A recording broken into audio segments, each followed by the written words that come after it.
Imagine a prophet whose very life is turned into a living parable of heartbreak. God gives Hosea a shocking assignment. Marry Gomer, a woman known for her promiscuity. This isn't a romance novel, it's a mirror. Their children's names Jezreel judgment, Lo-Rahama, not loved, and Lo-Ami not my people, echo the fractured relationship between a holy God and a straying nation.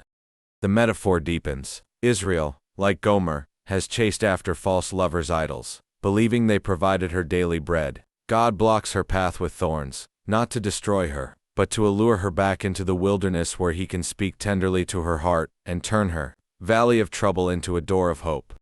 Hosea finds his wife in the depths of a slave market. Instead of walking away, he pays the price 15 pieces of silver and some barley to bring her home. It is a scandalous, costly grace. God is showing that while sin has a heavy price, his love is willing to pay it to bring the wanderer back to the table. The scene shifts from Hosea's broken home to a cosmic courtroom. God steps to the bench, not as a husband, but as a prosecutor filing a lawsuit against the land. The charge is devastating. There is no faithfulness, no love, and zero acknowledgement of God. Because the leaders traded truth for empty rituals. The people are destroyed for lack of knowledge. The atmosphere turns chilling as God describes his judgment not just as a sudden strike, but as a moth quietly eating a garment and a lion ready to pounce on prideful Ephraim.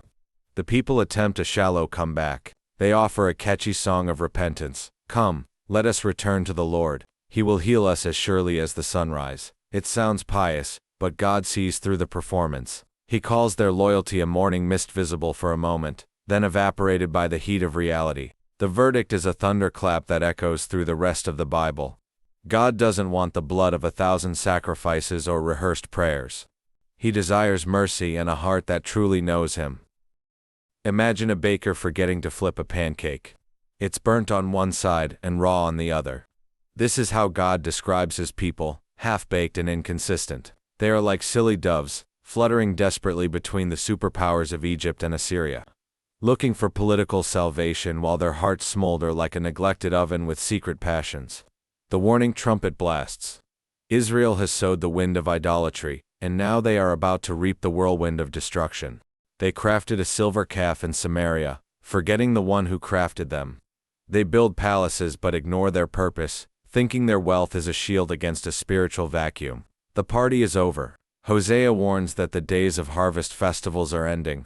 Because they rejected the spirit man the prophet, their glory is flying away like a bird. The land that once flowed with milk and honey will soon be a memory as they are swept into exile. They thought they could dance with idols and keep God's blessing, but the harvest of a hollow heart is always emptiness. Israel is described as a luxuriant vine, but its fruit is bitter. The more prosperity the nation tasted, the more idols they built.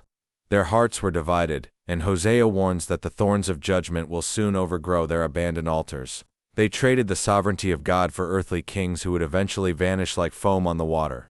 The tone shifts beautifully. We see God not as a prosecutor, but as a parent. He recalls teaching Israel to walk, holding them by the arms, and leading them with cords of human kindness, even as the nation drifts toward ruin. God's heart recoils within him. His compassion grows warm and tender. He refuses to execute his full wrath because he is God and not man.